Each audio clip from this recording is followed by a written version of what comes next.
Hello, and welcome to another episode of the Citizens of Lorcana podcast, a podcast where we invite you to be part of their world. We're your hosts, Jared and James. Today, we are joined by a very special guest and friend of the show, Zbexx. So without further ado, let's jump into the episode. Hey everyone, welcome to another week. Last week, we talked about the good, the bad, and the ugly surrounding Set 1 halfway through the season. So if you haven't had a chance to listen, go back and check it out. Today we are joined by a very special guest, and if you don't know her from Magic the Gathering, then you'll probably recognize her from the Tinkerbell cosplay she donned at Gen Con. It's the one and only Zbexx. How's it going? Hey everyone, thanks so much for having me on Citizens of Lorcana. It's going great. We're so excited to have you on. I was just thinking about this. I had reached out to you before Gen Con even, and we've just been playing tag back and forth trying to get you on here. Yes, but we finally made it happen, and with some good stuff to talk about too. And I didn't even realize at that time that I had watched the videos on Twitter of you making the Tinkerbell cosplay. I was like, that is so cool, but I didn't realize at that time that you were interested in playing Lorcana and starting your own content channel, which we're going to talk about. That's so Cool. awesome. Yeah, it all happened. It was all in the works, and sometimes there's a lot going on, so then it all came out at once. That's awesome. Okay, yeah. So as you mentioned, there was lots of news that came out, and we wanted to talk about that before we got into the meat of the episode. All right. So today we got a little hint early in the Lorcon HQ that something big was coming. And on all the social media, Ravensburger posted about Lorcana, and they dropped basically some bombs. The first one was the mentioned over a month ago, I think, October restock was happening starting either late this week or next week. They said that the restock will begin to roll out at local game stores in North America starting next week, which means it's going to show up at distributors and then get to stores. The James, reprint. did you not call this last week when you're like, it'd be nice if they communicated with us because October is a big month. Like if they knew that it wasn't coming until the end of the month, it would have been nice for them to say that. So we weren't at the stores the beginning of October. Yeah, it was just it would have funny. been nice to know, but I think it really was that they just had to wait for the stuff to actually get in a position where they could call the time frame that it was going to ship. So I think that's definitely what it was. With a 4-week buffer. Yeah, with a 4-week buffer. Plus or minus. And then remember that they announced also, when they announced the October restock, that the Q1 reprint was actually going to show up in holiday. But now they say reprint of the first chapter boosters and starters is moved up and will begin shipping mid-November in North America. And so shipping means most likely not arriving in mid-November, but maybe after Thanksgiving, sometime in early December. We're actually going to have it weeks before Christmas, it sounds like. Well, Zbexx, you work at an LGS. What do you take from this? I fully expected it not to be restocked until the end of October. I was very transparent with my customers saying, I don't know anything more than you do about the restock and what Ravensburger has posted on their social media. And I said, it could be the first week of October. It could be the last week of October. And those are two very different dates, but I don't know. So take that with a grain of salt. And that's pretty much what I told everybody. And kind of glad that I did, because I set up the expectation that it could be, we've only got, it's Wednesday today, Thursday and Friday of this week, and then it's next week. So literally there are 4 business days left in October. Cutting it close. So, and what this means is basically if we start getting the restock next week, and then 2 weeks later, Rise of the Floodborn comes out. And then that's when apparently the reprint is shipping. And so that means 2-3 weeks later, we're getting the reprint.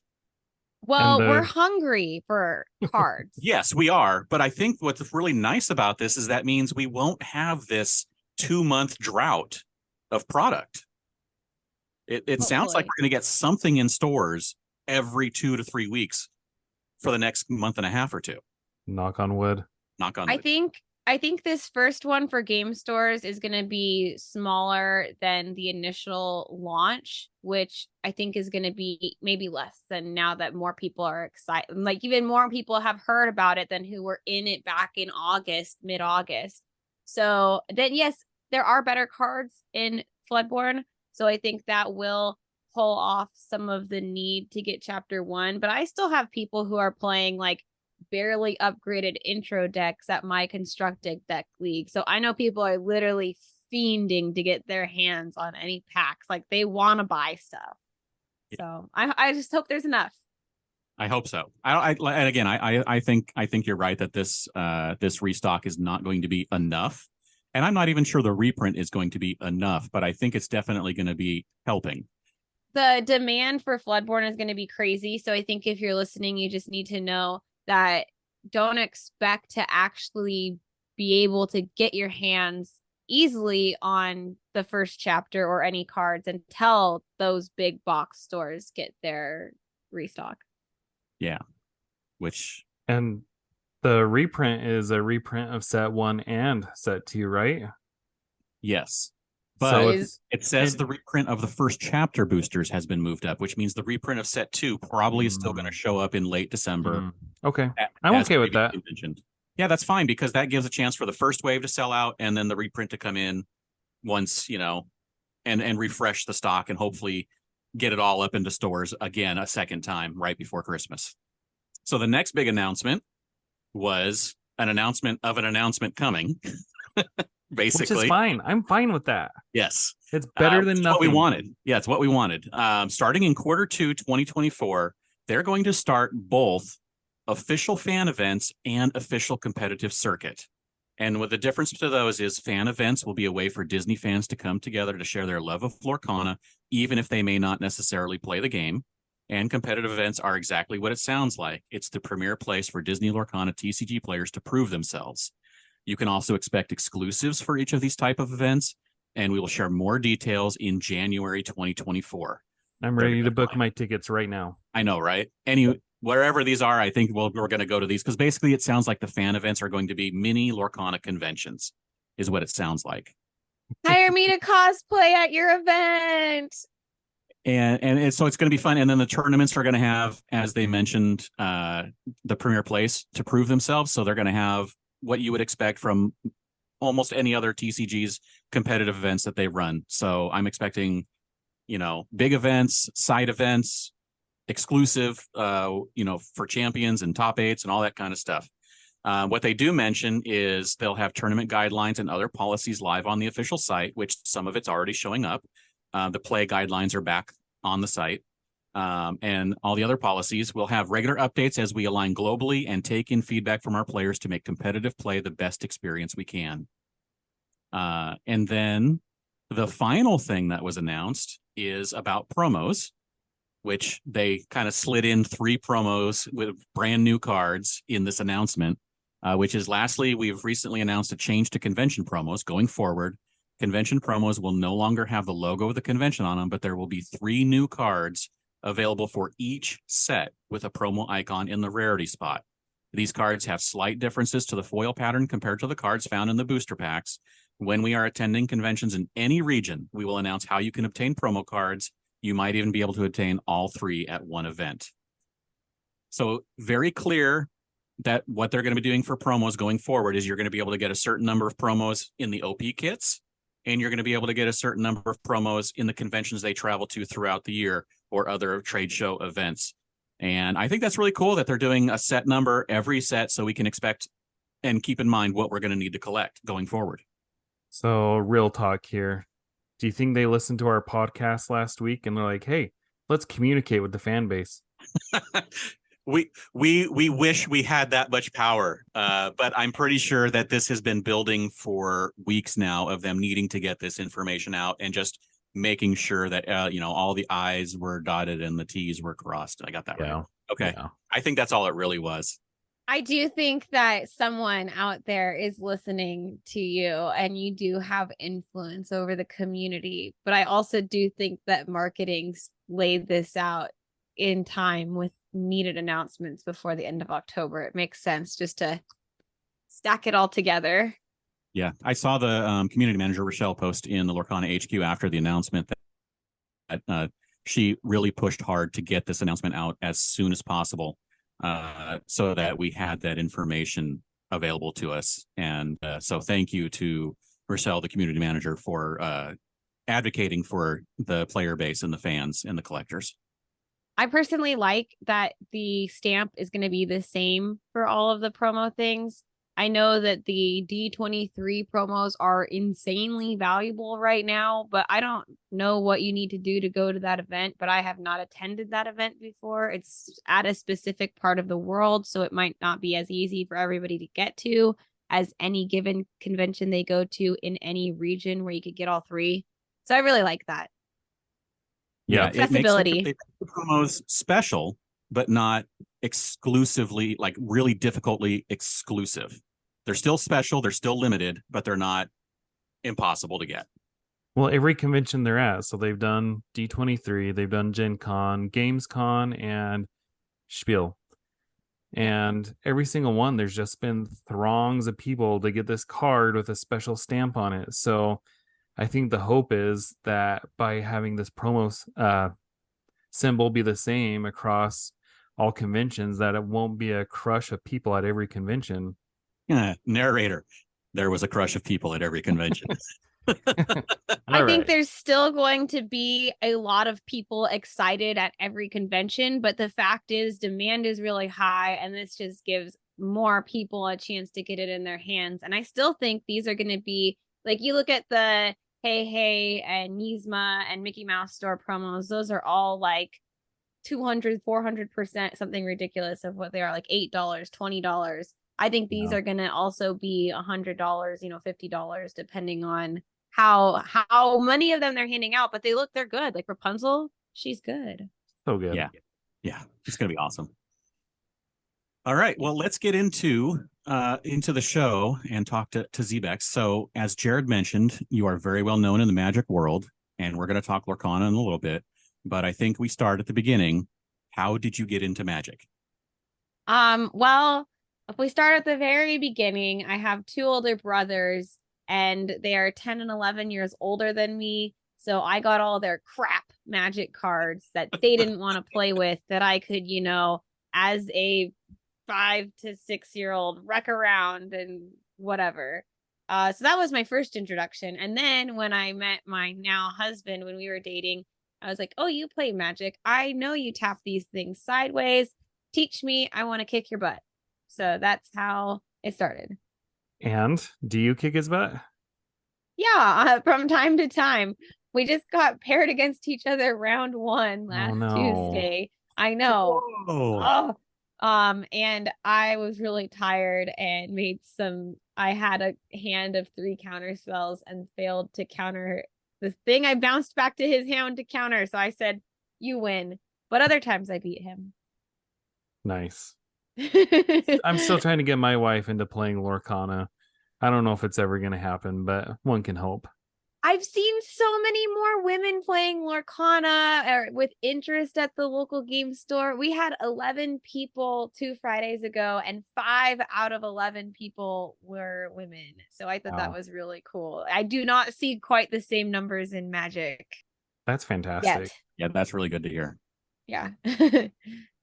So that's how you got into Magic. How did you get into cosplaying? Because I've seen some of your costumes, and they're, number one, they're remarkable. Number two, it's remarkable that you make all of your costumes, right?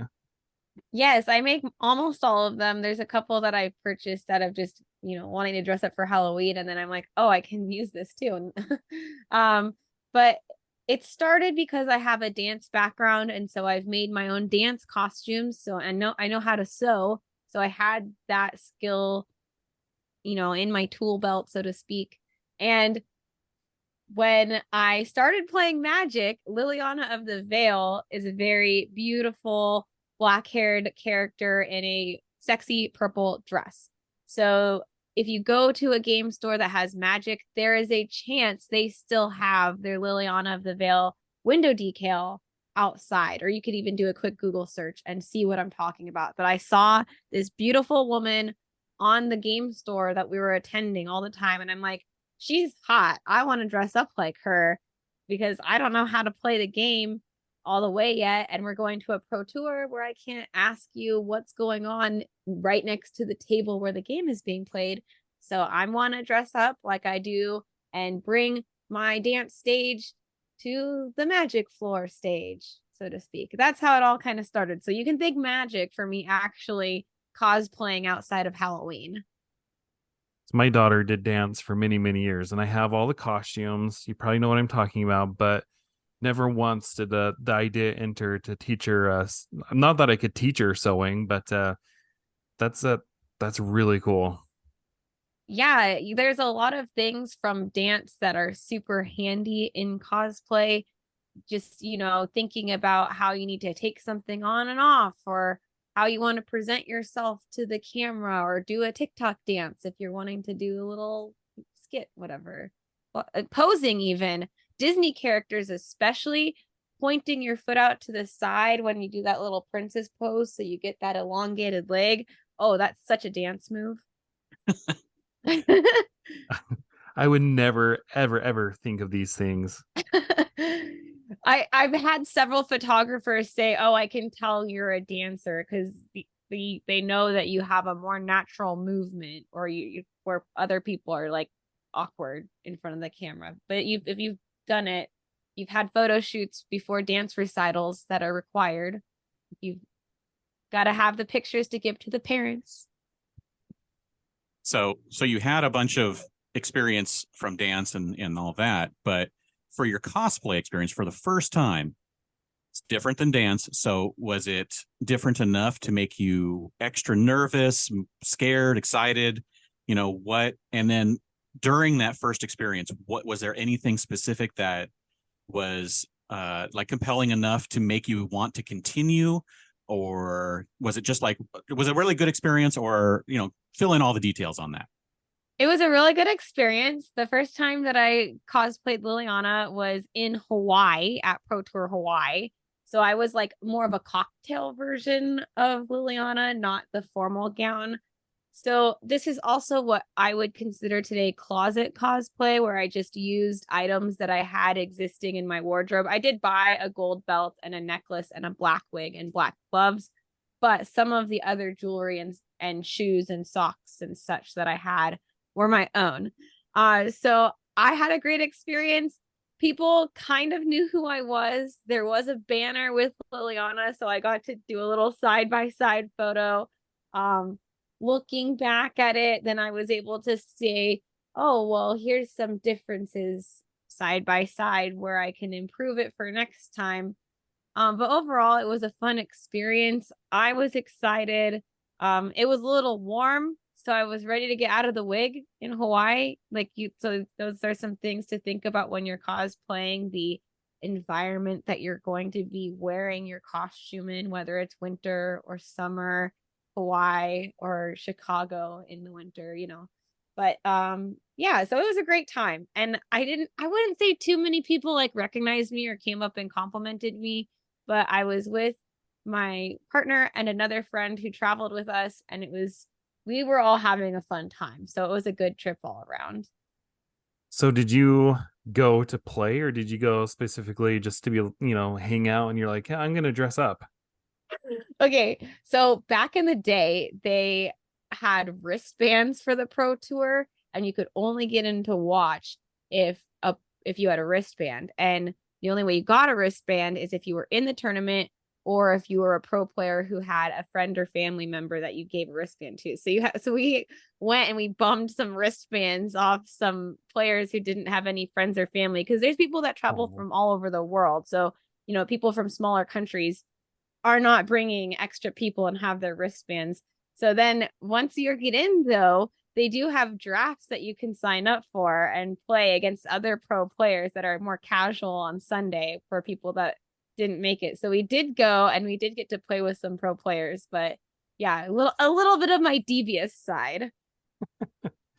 And sorry, I'm just asking these follow-up questions here. at what point were you like, you know what, this is where I'm going to plant my flag doing cosplay? Was it after that first experience? No, it was more like I would make a new costume for each event that we would go to. And I had gone to a couple more events in Portland and Seattle. Then the next time that the pro tour went to Hawaii, we went back. Oregon's pretty close to get there, so it's not too expensive for us. But I dressed up as Nissa Worldwaker, who was a planeswalker, and I went a little bit more out. I used some body paint. I had a prop. And I looked a lot closer to her. I got recognized so much that when I was out later with people who I'd met that day with my blonde hair down, they were like, no, that wasn't you. So that was kind of cool to be like, no, I swear that was me. That was me. But in my Nissa cosplay at the Pro Tour in a separate room, they have a feature match area with all of the fancy magic backdrops. And at that point, a photographer, Craig, was like, hey, would you like to go and take some photos with the backdrop? I said, yes.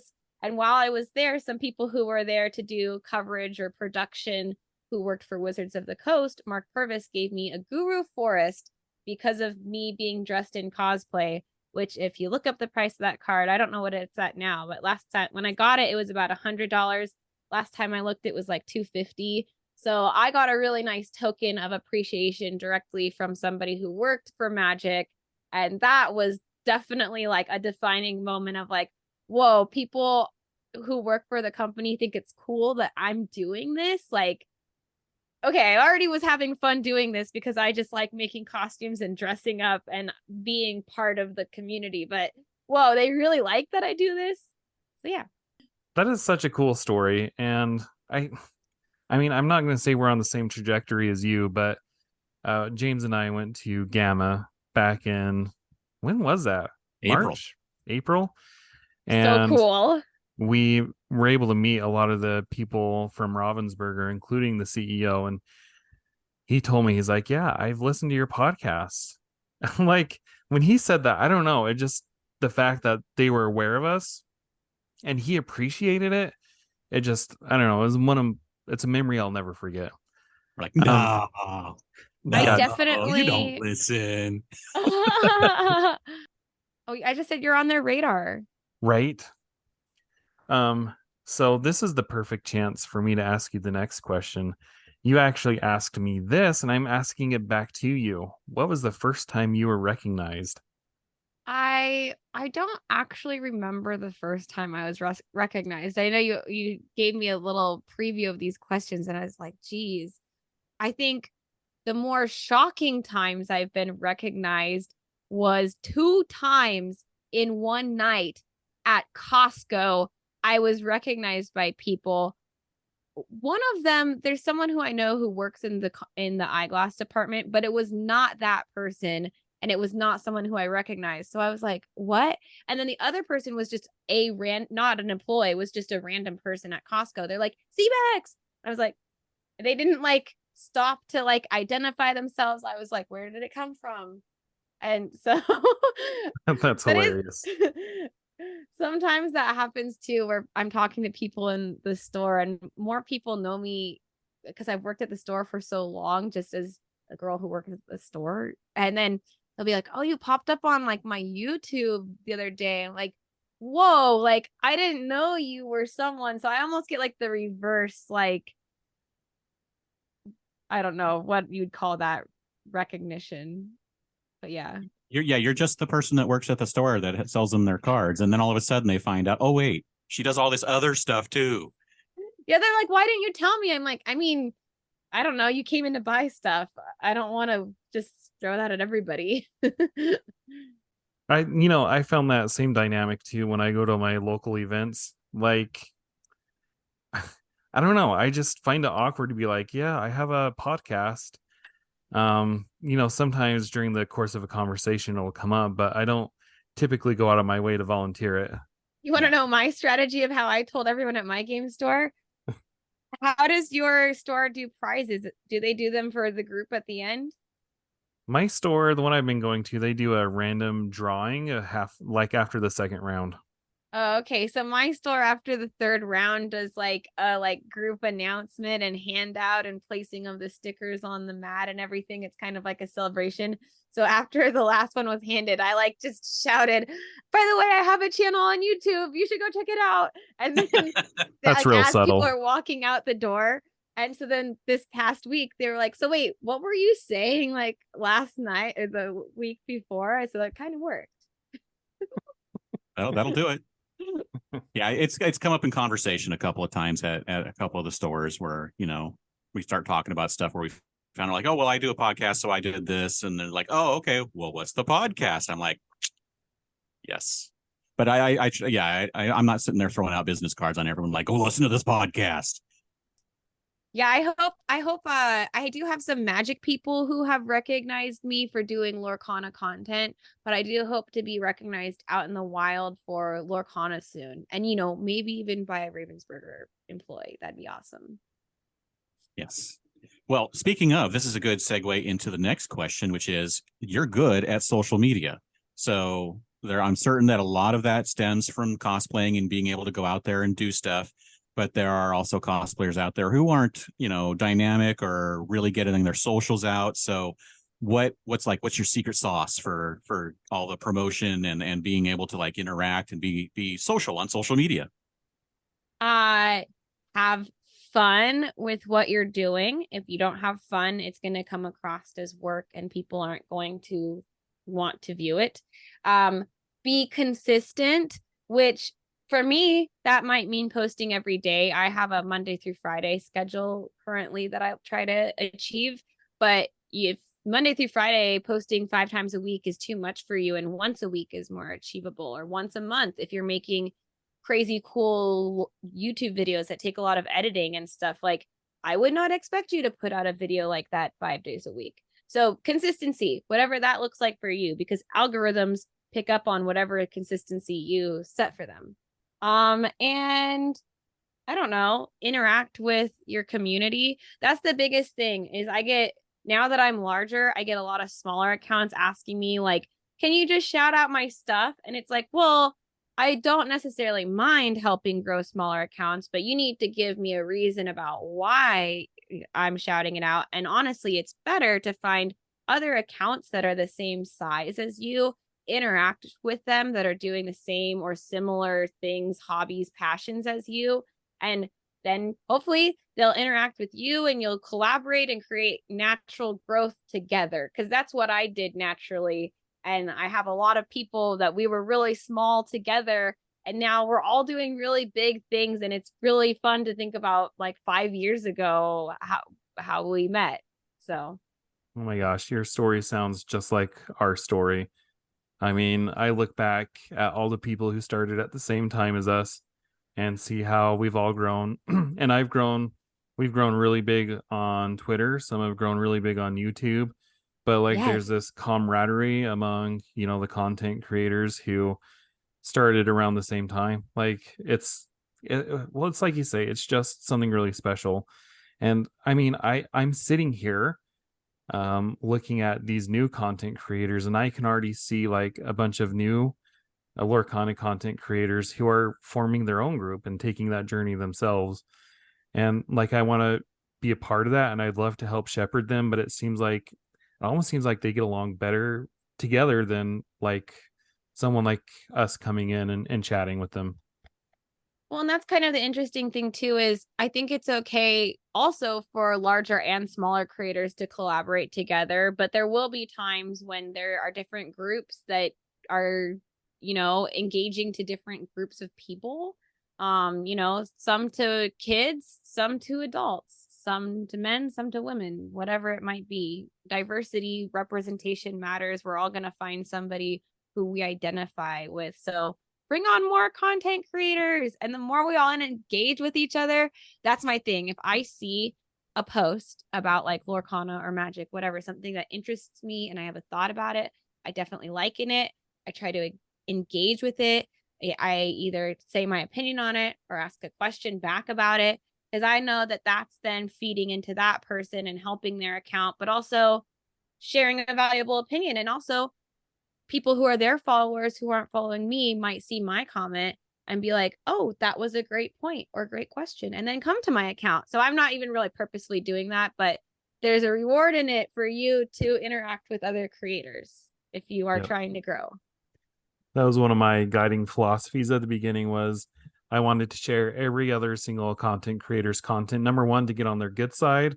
So when I created content, hopefully they'd promote it, but also just to be visible to their audience. Yeah.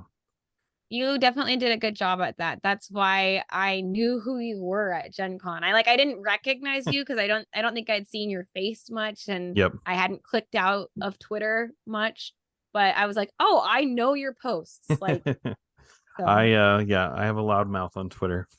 Anyway, let's talk about Lorcana. So when did you first notice it? Did you notice it when D23 rolled around? When did you first get interested in it? And at what point did you decide to cosplay at Gen Con? So that's a lot of questions What there. month was D23? It was August of last year. Okay, so it was after D23. Embarrassingly, it was embarrassingly. It was around March. I didn't put too much on it yet, but I knew Disney Lorcana was coming out, and I honestly thought it was an app. I thought it was competing with Marvel Snap. Oh. So I kind of had seen some things about it and wasn't paying attention about it. And then my partner said something about it. And I was like, oh no, I haven't downloaded the app. And they're like, no, it's not an app. So to follow up your question, when did I decide I was going to start creating content for it? Well, I had been a guest on Decked Out Commander, which my friend MTG Nerd Girl and some other creators, Veggie Wagon and Airball, run. And Nerd Girl and I were traveling together to Orlando and had planned to go to Disney World together. And we had been talking about Lorcana together, and we were like, we want to get in on this. We want to do they're like, we already have a setup. It's like, I want to get on this. It's like, I'm already planning on creating content. And they're like, well, we could bring you in. And I was like, that's cool with me. So when we went to Disney World, we took a bunch of pictures together in April, planning to use them for promoting Disney posts that we would do together now. So I think I've posted one picture from two of us together. I think I saw that. Recently, where we're in Epcot and we have the Tory Gate behind us. Yeah. Donald Duck hanging on a balloon with a Disney magic. That's awesome. Yeah. So okay. in the same realm, it seemed like right around the same time there were a lot of Magic content creators that decided to get into Lorcana. Was there a group psyche at the time that was like, hey, we should start making Lorcana content? I'm not sure. And I feel like we had talked about it and wanted to get on it sooner, but I was traveling in Japan for 2 weeks, and then I was traveling to film a show in Canada, and then I was traveling to a show in another part of Canada. And then so I had literally 4 weeks. And before that, I had literally in 8 weeks, I had 6 weeks of travel, or I had weekends in between there. It wasn't all 7 days of travel at a time, but I was going a lot of places. So there was no time to make Lorcana content prior to the first chapter or prior to Gen Con being dropped. So for us, we wanted to get on it sooner, but just, it wasn't lining up. Man, what an interesting life you live. Yeah. Well, in the Tinkerbell cosplay, okay, so I wish I would have done Tinkerbell Giant Fairy in some ways, but when I was looking at the cards that were spoiled, Tinkerbell Tiny Tactician was the only one that was revealed at that point that I was interested in. There was the classic Tinkerbell, the evasive emerald one, but I really liked the thimble hat. I was looking at doing the Mickey Mouse Musketeer because I thought that was really cute and would be breezy for August in Indianapolis. A lot of the other things like wizard cloaks and some of the other things, I was like, summer and 100 degrees. It ended up being a lot cooler at Gen Con than it has been some past years. but still it's warm. So that's where Tinkerbell was what I went with. And you have to order fabric and you only have so much time. You have to give yourself time to make the costume. I think I gave myself 3 or 2 weeks. So Yeah, you made it fast. yeah. That doesn't sound like enough time. I wanted to do the shield button and the needle sword, but I didn't get that finished. So to be continued. I would like to still finish that and then have my friend shoot it. I did get a couple photos there, but I'd like to finish it. Who knows? So you mentioned that you gathered together with some other content creators from Magic the Gathering and created your own channel. It's called Lorcana Academy. Can you tell us a little bit more about that? Yes. So Lorcana Academy, you can find us on YouTube is primarily where we post our content. We do have a Twitter account where we share when we post new stuff. And we post all sorts of content. If you're new to trading card games, we give you an overview of products and what's in each products and where you can get them. If you're already knowing about gameplay, we have someone who covers decks and plays them on Pixelborn, statistics and strategy, all that sort of stuff. Then we have myself. I'm your kind of theatrics person. I give you all of the cosplay. I have some plans potentially to dress up some of my other cast members, doing the funny TikTok skits. I have a couple that I've uploaded that are yet to be published live that you'll see soon that are kind of my silly TikTok style of content that are just fun for the community. And then we also have some comedy and Disney trivia as well. We've got gameplay with not just on Pixelborn, we've got it with cards and paper. We've got a multiplayer game. We've got Speed Lorcana. We've got a sealed tournament between the 4 of us, double elimination. So yeah, we pretty much almost anything that you could think of, we're trying to give you and be well-rounded for parents, for kids, for adults, for newbies, for experienced players. We're very experienced, but we want to make sure that everybody feels comfortable. Well, the nice thing with, you said you've been doing this for 5 years now, it's very evident. A lot of us are new to this content creation game, and it comes across that way. But your guys' stuff, everything you put out is so well done. Thank you. Yeah. Between us, I believe Nerd Girl's been doing full-time streaming for 7 years, and she was doing other stuff before that. And then Veggie has been doing their decked out show and doing a lot of the editing. So we all have our skills that we bring to the table. Just Airball and Nerd Girl, they have so many years of competitive trading card games experience. I have a little bit too. But I feel like we're really well rounded. So hopefully, no matter what you like, if I'm too cringe for you, there's somebody else who you'll like on Lorcana Academy. I don't know if that's possible. Oh, you Okay. either love me or you are like instant cringe.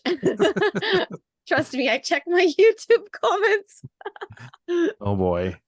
Okay. So speaking of content creation, this is something we always like to ask content creators, and you've already given us a lot of advice, but what advice would you give to fellow or aspiring content creators?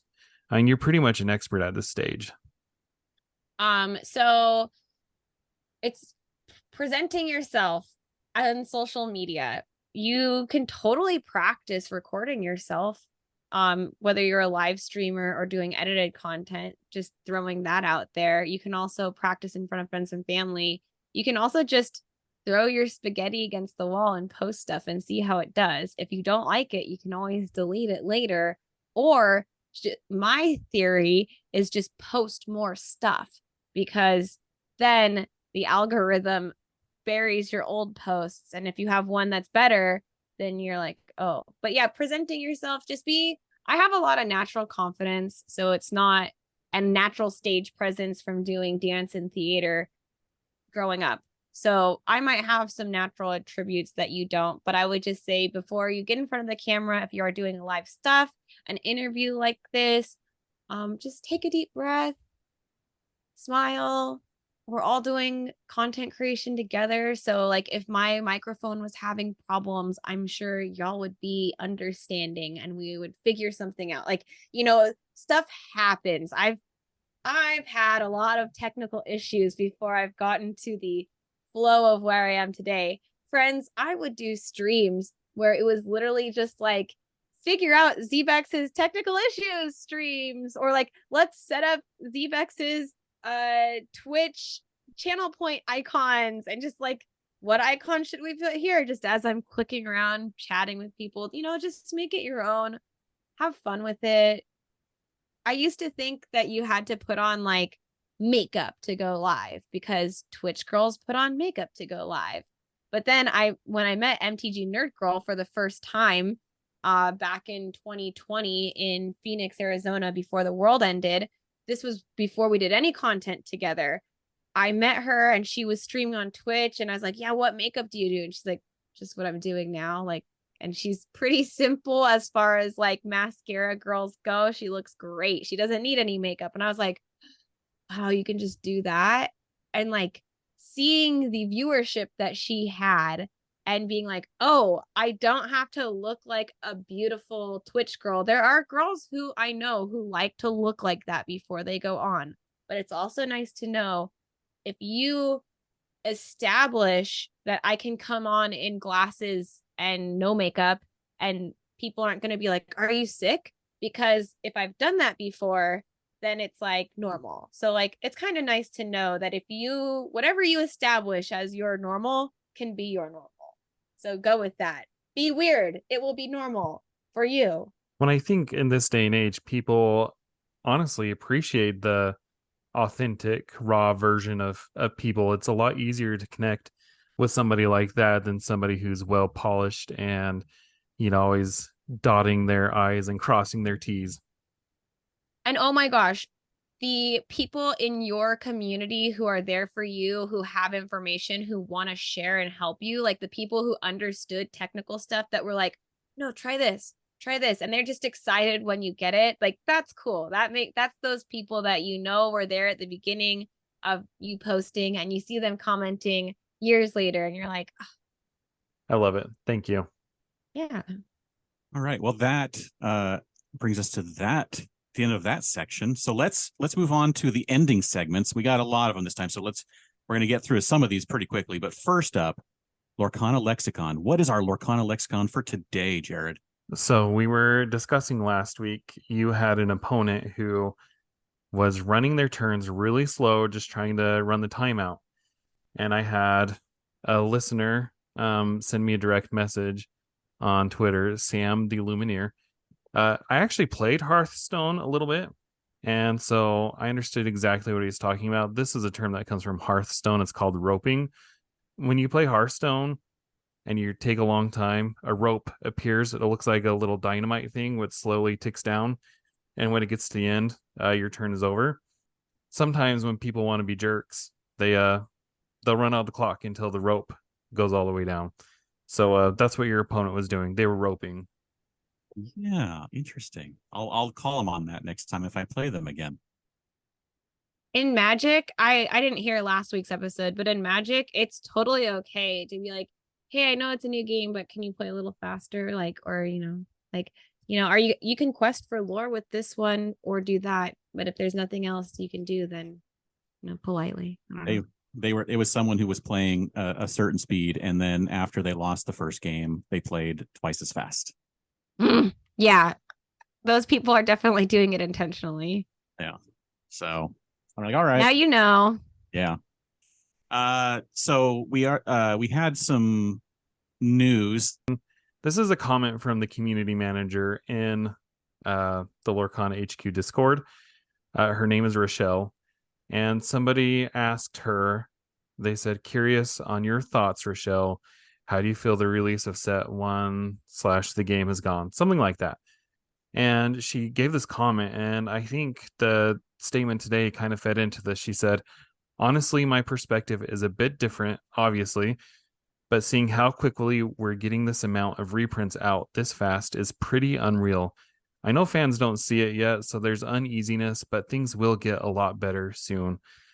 So, I mean, obviously she's on the inside. She's privy to things that we don't know, things that like we just simply don't see.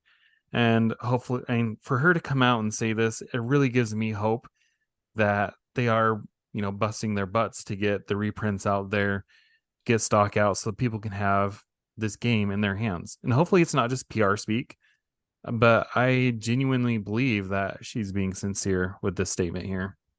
It sounds like it. I mean, like I said, you'd like to hope that that's what it is. It's like they're actually working as hard as they can to get everything out in a speedy manner as possible.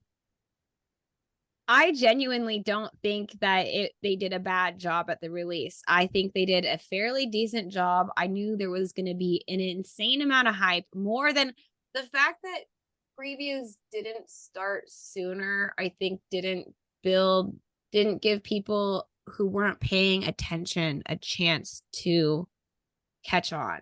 Like the way that, Netflix pauses and does half of a season later now, and then it gives people like that 4 weeks to catch up and talk about it or whatever. Like we didn't quite get that time.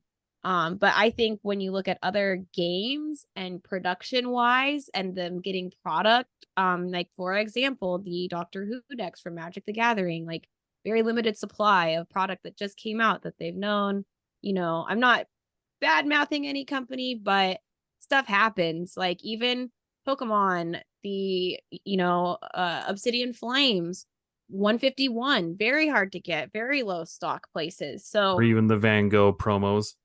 One Piece TCG, another one. Like there's a lot of these things that are like they're hot and stores get a little bit because they're testing it out. And I know a lot of stores that got a decent amount of Lorcana for it being a new trading card game. So I think they did good, and I am happy with what her statement said. It gives me more confidence for sure.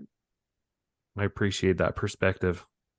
Yeah, I know. I'm like, I feel happy that I went to Gen Con and got product, so I was not relying on a game store. Same here. So the next thing that's up is actually just something interesting that I wanted to comment on. It's not really news per se, but Jared had posted a couple days ago, well, yesterday when we're recording this, about the fact that people were kind of like wondering why Donald and Minnie, that the Donald was revealed that we'll talk about soon is a deep sea diver, and there was a diver Minnie that was revealed earlier. And some people were like, why don't they look similar? Like, why does one look futuristic and the other doesn't, or whatever it may be? And someone replied to you thinking that, it's for the reason why they thought being, Floodborn versus Dreamborn. And Disney Lorcana actually replied to that question with this statement about Floodborns and such. Glimmer's classifications are solely based on how they came to be whatever they are. Minnie Mouse is affected by the magical ink flood and transformed into a diver, while Donald Duck hasn't been touched by the flood. Rather, he was created as a diver. So it's interesting to me that all of these things that we've kind of like known, but not really thought about in that specific detail, like when we're shifting cards, we're just thinking I'm playing a shifted card onto another. I'm like, this new Stitch is coming on top of this old Stitch.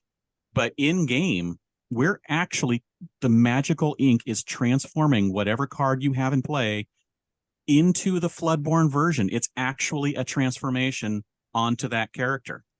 So that never really clicked with me before, that's what we were doing when we were shifting characters.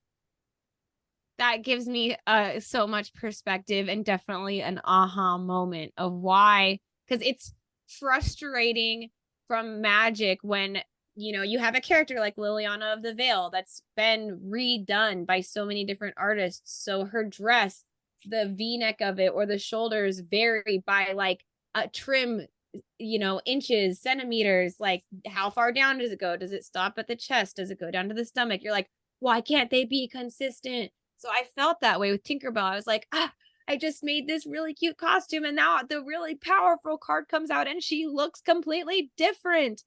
But it makes sense now. Like, no wonder, because you put new ink on the paper. Inked her. Yeah, inked her. So yeah, so I just thought it was like you said, it was an aha moment where I'm like, I thought I thought we knew this, but then when you think about it, you're like, no, we didn't really know this because it wasn't really revealed.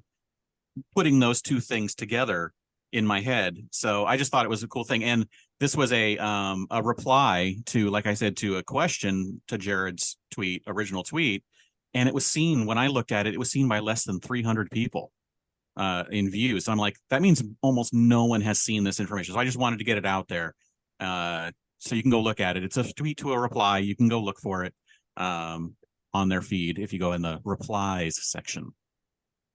But anyway, I just wanted to comment about that. I thought that was pretty cool. And now it's time for new cards. And oh my goodness, we've gotten a ton of new cards. I'm going to go through some of these really fast because we got a lot of vanilla cards and there's so many of them, we don't want to like spend another hour on these things. So first up, Prince Charming was a 4-drop in Sapphire, 3/3 with 3 lore, vanilla. We've got that Donald we mentioned, Deep Sea Diver, a 5-cost, 6/5 with 1 lore. It's basically the captain from the first chapter. We have a new Tigger. He is no longer one of a kind, even though the name of this card is one of a kind. And it's a Dreamborn 3-drop. That's a 3/3 with 1 lore, and he has the ability Energetic. Whenever you play an action, this character gets 2 attack strength this turn. And then we have a new mini zipping around at a 2-drop, a 3/2 with 1 lore. It's a vanilla as well with amazing art. This is just, honestly, we can talk about the art all day long with all of these cards in this set because the art has been incredible. And then we have a 2-drop in Amber, the Grand Duke, Advisor to the King with 2/2, and the ability, Yes, Your Majesty, your Prince, Princess, King, and Queen characters all get 1 strength, and he has 1 lore. So that's pretty cool if you're playing a princess or whatever deck, to all give them all extra strength. And now let's start talking about some of these cards that they revealed that are going to be doing some pretty fancy things. And first up, we have the combo that was revealed. We have Arthur, an uninkable 3-drop in Amethyst, a 1/3, with the ability Student. Whenever this character quests, you may return another chosen character of yours to your hand to gain 2 lore. And after the whole reveals of all these characters in Amethyst with the whole Merlins and Mims that were doing all these things on enter and exit from play, this is pretty awesome. Yeah, I think the Merlin goat, when he returns to your hand, you also get 1 lore. So I'm just thinking, if you have the goat on the table, you quest, get a lore. Quest with Arthur, get a lore from Arthur. Bounce goat back to hand, get a lore from goat, and then get 2 lore from Arthur. That's 5 right there. Yeah. Mm-hmm. There's going to be some crazy bouncing and combo shenanigans going on with Amethyst in this set. It's pretty awesome. And then at the end of the duel, the duel that was happening in Lorcana HQ with the Madam Mim and Merlin cards ended with Madam Mim Purple Dragon, a 7-cost inkable 5/7 with 4 lore. Only our second 4 lore character. And this dragon has evasive and the ability I win. When you play this character, banish her or return another 2 chosen characters of yours to your hand. So I've heard the arguments on both sides. Like, number one, this is a terrible card to top deck if you've got nothing on the board. But number 2, if you've got 2 of those Merlin goats on the table, this is a fantastic card to play. But taking 2 cards of yours off the table also decreases tempo. But I mean, I love this card. I'm going to go back to saying this. I'm sure somebody smarter than me is going to find out some way to make Madam Mim and the Merlin and the Arthur combos all work out. Yeah. You know, I could see, besides the fun, obvious Merlin bounce, if you just had a lot of smaller creatures, like you went that go wide, go fast strategy, and then you're stuck with a bunch of characters that can't interact well with your opponent's characters. They just get banished and don't do enough damage to trade with your opponent's characters. I could see you bouncing back 2 little characters, or a character that's like 1 damage away from going to be banished. Yeah. I mean, and you can bounce those characters back and throw them into the inkwell if you haven't done that. or save them to throw in the inkwell for another turn. There are lots of different and I could totally see this being thrown into an amber deck too, where they have that go white strategy. You throw in the Justin or the 0 to hero and cheat out this Madam Mim even faster. Like that could be a really good combo. And Madam Mim, Purple Dragon, is a subtype dragon. So if you're wanting to build a dragon deck, like potentially, I'm still hoping for that to be a thing. It will be a thing. But that means also that this card will be banished instantly by the Fang crossbow. So it is also the first Amethyst legendary, I think, that we've had revealed. So this is one of the legendaries. Yeah. You want to cover the emeralds? Yep. So the next one is Prince John, greediest of all on Emerald. He's a 3-cost, uninkable. He has 1 strength, 2 willpower, Dreamborn villain prince. He has ward, which is awesome. And his ability is I sentence you.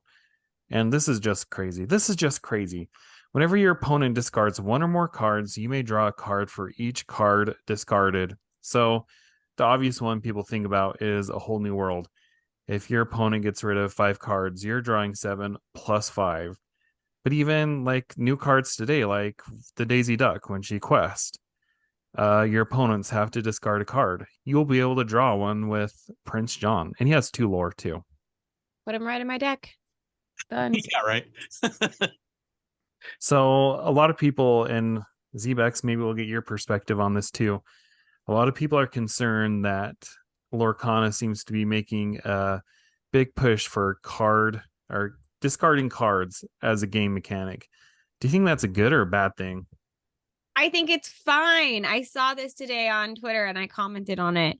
I think it's totally okay that Lorcana is bringing in hand disruption into the game. Card advantage is a very good thing to be aware of as a trading card game player. I think it's a fine strategy. I don't think it's not ink destruction. If we start getting into ink destruction where you're losing the ability to play cards from your hand, that's mean. There are some cards in Amber that get stuff back from your discard. Yep. I've already seen it, like Hades. Is it Hakuna Matata or Part of Your World? Part of Your World. Part of Your World. Clearly I didn't open enough good Amber cards to build an Amber deck. If I had opened Amber rares, I would know more. But yeah, so I think if they're giving us more discard stuff for the opponent, they will also be giving us more stuff to get into our discard pile, or we're seeing stuff where we're getting stuff being returned to our hand. So also, as a counterpoint, if they're making cards that is returning stuff to your hand, allowing you to replay it, whether you're doing it as a character or as ink, like you just said with Madam Mim, they need to counterbalance that. It's like, oh, well, my opponent just keeps bouncing this and replaying it and getting 2 lore every time.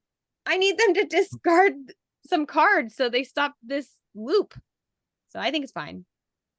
Yeah, right there with you. I think we've got it powered up. I think this second set is obviously much more powerful than the first, which is good. Get people who had never played trading card games before an intro, because I've definitely played with a lot of people at my local store where some have played Magic and some this is their first foray into card games ever. So I think it's good. Yeah. It's time to get real. Okay. Let's talk about the next card. She's also on Emerald, Daisy Duck, 4-cost, inkable, secret agent, 2 strength, 3 willpower, Dreamborn ally. She has 2 lore. Her ability is thwart. Whenever this character quests, each opponent chooses and discards a card. And I just have to say, my first impression of this when I saw it, she looks like Magica Dispel from the DuckTales. I can't be the only one who thought this. Yeah. No, it's awesome art. I mean, yes, but she does look like Magica. Yeah. Yeah. Okay. So yeah, great card. Love it. I agree. Discard. I think She probably doesn't survive very long because she only has 3 strength. But and she's 4 costs, so you have to decide how much you want to lean into this card discarding mechanic. But I can absolutely see a deck that utilizes this ability. So the next one we have, this is also just a crazy card. 3 cost, uninkable on Emerald, Bibbidi Bobbidi Boo. It's an action song. A character with cost 3 or more can exert to sing the song for free. Return chosen character of yours to your hand to play another character with the same cost or less for free. So, yeah, this is pretty crazy. Yeah, as soon as this came out, I think I looked in the spoilers section on the Lorcana HQ, and this, I think, within an hour or two, had more comments on that little chat about specifically this card than almost any card that had been revealed in the last week or two, because everyone was just talking about all the different ways that this card can be used, because it is powerful.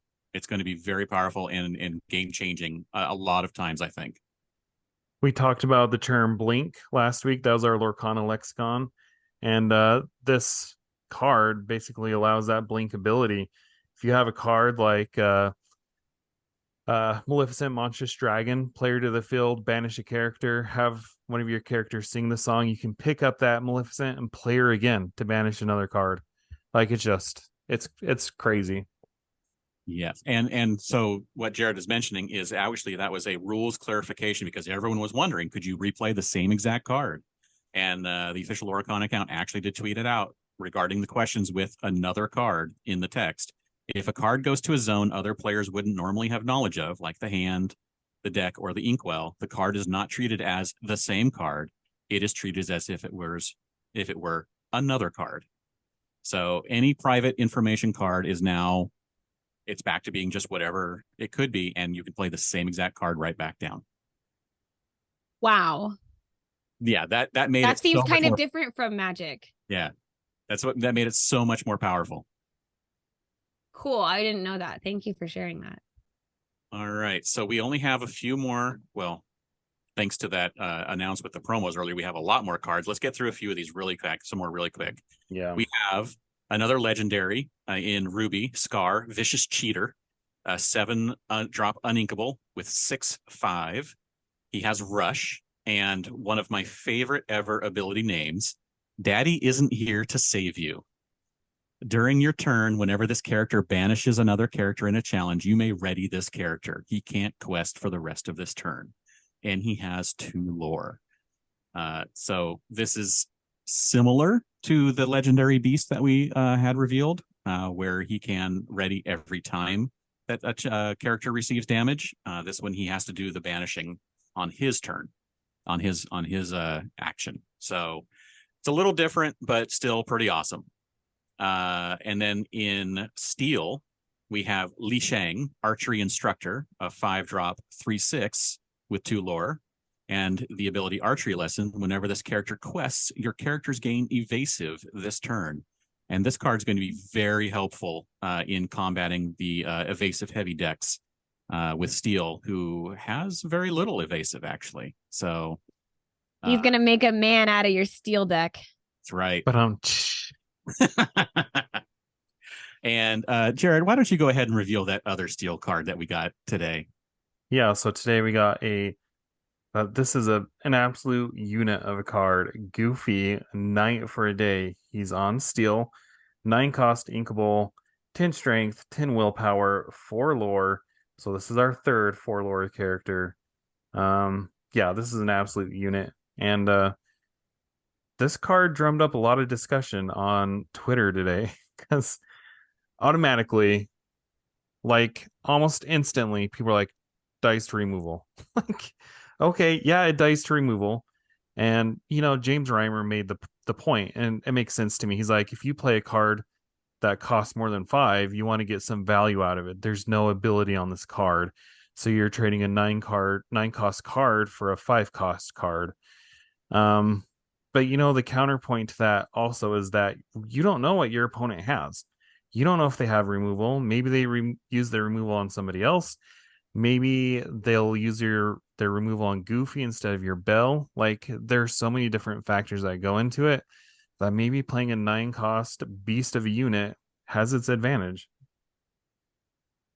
Yeah. 10 willpower is a lot. Like I played against a couple of Amber Stitches, the 4/8 ones, right? They're 4/8s. Yes. And with two of them out, I was like, my stuff's literally just not big enough. I'm so excited for this Goofy. Yeah, it's a cool looking card too. I mean, if you have a ramp deck, you could have this out by turn 5 or 6. There's a world Yes. where that happens. And if you're playing Steel and Amber, there's the Amber Mickey Mouse that was revealed coming out that when you quest with that Mickey, you can pay 3 less for the next character. So he can come out at turn 7 just with the other Mickey in play without any other shenanigans of ramp or anything. It's true. So yeah, when it first dropped and I saw the 10/10, I'm like, being the first 10, I'm like, that looks really strange in those little icons. I'm like, that almost looks fake because we hadn't seen any 10s in there yet. And I'm like, is that real? Oh, okay, that's real. That's pretty awesome. Is there some like thing that I'm missing here? Isn't the first Goofy that we got that's Ruby, isn't it a 5/5 that has 2? Isn't it just double all the stats? Yeah, pretty much. Yeah. Like it's like 9 half of double a 5. Yeah, almost. it's just basically it would have been probably a 10 drop, but it doesn't have evasive. So if it had evasive, it probably would have cost 10 to play. I just think it's funny. It's like, well, you're a knight for the day, so you get all the stats. 10 out of 10. You're worth 2 Daredevil Goofies. I just need 5 Flounder to take this boy out. That's all. Discounted, since it doesn't have evasive, discounted 2 Daredevil Goofies. Right? All right. And then we mentioned that they dropped 3 promos when they announced all of this information we went over at the beginning of the show. And those 3 promos, which one do you want to reveal, Jared? Which one do you want to talk about? Sure, I'll do 4 dozen eggs, the one with Gaston. And I have a feeling this was the one they were talking about when they said there would be a Gaston promo at the London MCM festival or Comic Con. But it's 4 cost, it's inkable, it's an action and a song. A character with cost 4 or more can exert to sing the song for free. Your characters gain resist +2 until the start of your next turn. So I guess this is a very I don't know. It's funny to say that attacking your opponent's board is a defensive measure, but it kind of is. This is like a defensive measure that will allow you to really attack into your opponent's board to clear out any of their exerted characters. And protect you on the next turn when they're trying to get you, if there's anything that's going to be needing to get challenged against you. Yeah, Is that's this true. the first card that we've had that's until the start of your next turn? I think there was one other one, but it wasn't. There was one other one, yeah. I don't think it was for resist, was it? It might have been. Oh It's man, like That's chosen cool, character, though. maybe. I'd have to go look. That's big. Yeah, it's big. And then we have Pinocchio, our first Pinocchio card. 2-drop uninkable, 1/1, talkative puppet, and with the ability Telling Lies. When you play this character, you may exert chosen opposing character. So this is your basic, fits right in with all the Frozen cards that were doing all the exerting, right? Mm-hmm. So that fits right into the Amethyst mode.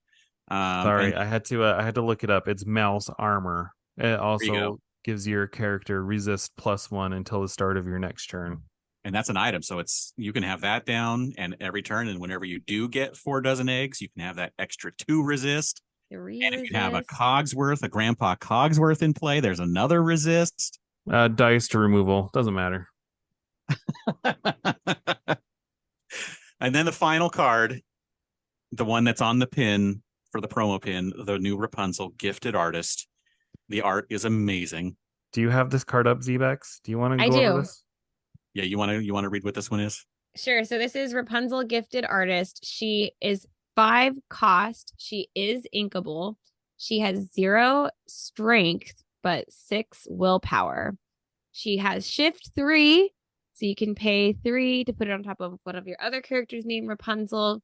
She quests for 2 lore. And she has another ability, Let Your Power Shine. Whenever you remove one or more damage from one of your characters, you may draw a card. So we're getting to see the same enter the battlefield ability from the first Rapunzel of the first chapter, but this is just better because it's a static ability in play that just happens every time you remove one or more. So only at one instance at Who's a time. ready for a Dinglehopper meta? Right? Dinglehopper and Hakuna Matatas. I mean, honestly, I have four Hakuna Matatas in my deck, and I have, in all the games I've played, I have healed with it once. Because it's always ink. I remember playing a 3-player game with you and Eric, and you played that game, or you played that card, or maybe it was just me and you. But I remember you played that card, and it definitely changed the course of the game. Yeah, and now that you can draw cards when you do that, like if you have an aggro deck, if you're going wide, and you have 1 damage on it, if someone pings with Tink, giant Tink. And all of a sudden, you have 5 characters with that damage on them. And like, oh, let me play Hakuna Matata with this Rapunzel out. And oh, I'm sorry, I just drew 5 cards. So silly. I love it. Yeah. And I mean, this is so far, this might be my favorite art from all of the new cards. Okay. So is that it for the news? Oh, man, that is all of the news. So much stuff. That it? Okay. Then it's time for Disney Jeopardy. And Zbexx has agreed to join us. So let's give it a go. You ready? I'm ready. Okay. Do I have to buzz in? You have to buzz in. You have to beat James. Just teasing. No. This is a very informal Jeopardy. Okay. Okay, for 100. This is the name of Rapunzel's chameleon. Oh, Pascal. Ding, ding, ding.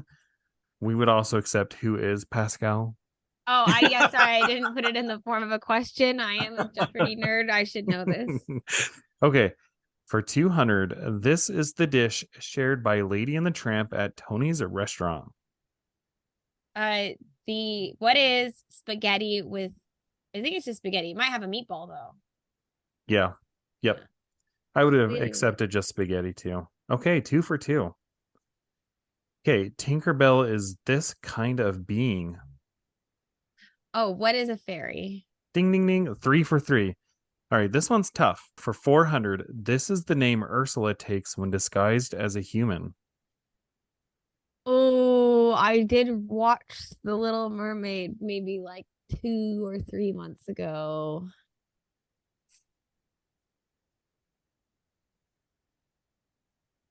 I'm just going to say Erica. The is very close. Starts with a V. Vanna White? I don't know. Who is Vanessa? Oh, okay. Okay. Erica was not close at all. Okay, but Erica, Vanessa, they both end in I think I was just thinking Eric. Prince Eric from Little Mermaid. So I thought probably was. All right, for 500, you have a 50-50 chance on this one. This is the shoe that Cinderella leaves behind at the ball, like the side of the shoe. Or the foot, left or right. Okay, well, I did watch Cinderella recently too, and based on the fact that the ugly stepsister is sitting on the left side of the screen when the servant is trying to put on the shoe when it doesn't fit, and I think you can see the foot with her other leg up.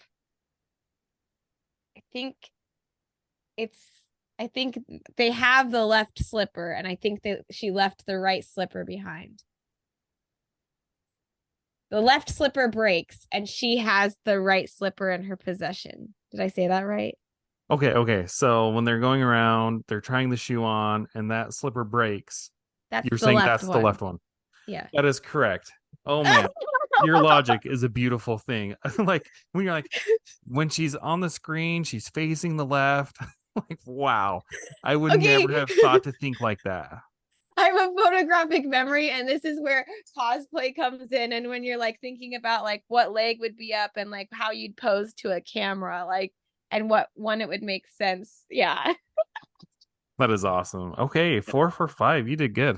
Nice. Oh, Yeah, I would have been like 50-50. Let me just guess. That's exactly what I would have done. Hey, we can use logic, folks. Our brains do more than one thing. Sometimes.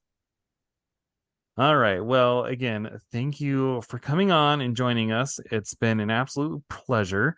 If people want to find you, go ahead and plug your socials and your YouTube channel again.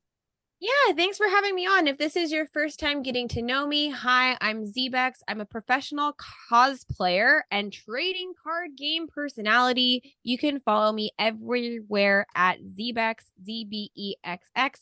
I'm on YouTube. I'm on TikTok. On both of those, I'm going for 100K before my birthday at the end of the year. And I'm on Twitter, Instagram, Facebook, Twitch. I'm everywhere, just at Zbexx. Thank you for having me on. It's been fabulous. Impressive. Thank you for joining us. So, if you liked what you heard, you can subscribe to us on YouTube. You can follow us on the podcasting platform of your choice. You can follow me on Twitter at Citizens of Lorcana. I don't have like a list of 12 things to tell people. It's very simple. And James, where can they find you?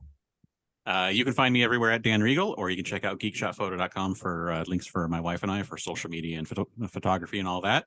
And thank you again, Zbexx, for joining us. And thank you all for listening. And we'll see you next time.